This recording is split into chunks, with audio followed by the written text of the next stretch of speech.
বাংলাদেশের ক্ষমতাসীন দল আওয়ামী লীগের 28তম কনভেনশন হতে চলেছে আগামী 22 ও 23 অক্টোবর।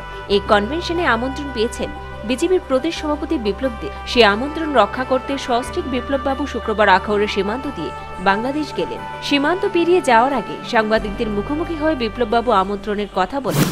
আমি বাংলাদেশে যাচ্ছি। বাংলাদেশে আওয়ামী লীগের ন্যাশনাল কনভেনশন আছে, 20th ন্যাশনাল কনভেনশন। সেখানে ভারতীয় জনতা পার্টির পক্ষ থেকে ওনারা আমাকে মনোনীত করেছেন। তো আমাদের পার্টির প্রতিনিধি হিসাবে আমি যাচ্ছি সেই কনভেনশনে।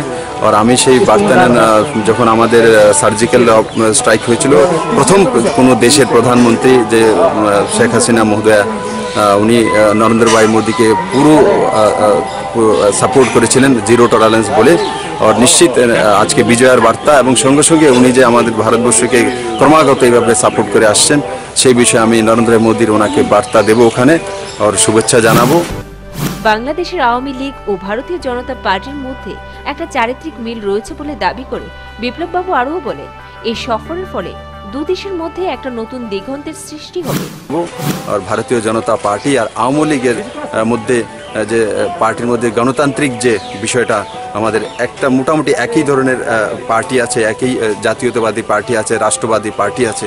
তো নিশ্চিত আমার সেখানে যাওয়াতে ভারতীয় জনতা পার্টি আর আওয়ামী লীগের মধ্যে একটা নতুন দিগন্তের সঞ্চার। এদিকে রাজ্য ছেড়ে যাওয়ার আগে আসন্ন উপনির্বাচনে দলের প্রার্থীদের নাম ঘোষণা দেন বিজেপির প্রদেশ সভাপতি। তিনি দাবি করেন, বাম বিরোধী মঞ্চ গড়ে তোলার জন্য চেষ্টা করেছিলেন, কিন্তু ব্যর্থ হয়। তাই বিজেপি একাই বাম বিরোধী হিসেবে নিজেদের প্রমাণ করবে। আমাদের প্রার্থী ফাইনাল হয়ে গেছে। আমাদের বরজলাতে সৃষ্টমোহন দাস উনি ত্রিপুরার TCS অফিসার, ভলান্টিয়ার রিটায়ার নিয়ে ভারতীয় জনতা পার্টিতে এসছেন, ওনাকে প্রার্থী করা হয়েছে। আর খোয়াইতে তপন কুমার পাল, বিজেপির খোয়াইয়ের মন্ডল প্রেসিডেন্ট ছিলেন, ওনাকে আমরা প্রার্থী করেছি, মনোনীত করেছি। এই দুইজন ভারতীয় জনতা পার্টির প্রার্থী। আমরা 4-5 দিন চেষ্টা করেছিলাম যে বাম বিরোধী ভোট যাতে ভাগ না হয়।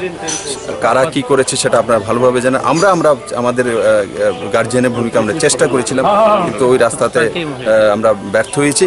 এবার ত্রিপুরাবাসী প্রমাণিত করে দেবে যে ভারতীয় জনতা পার্টি একমাত্র পার্টি যে কমিউনিস্ট।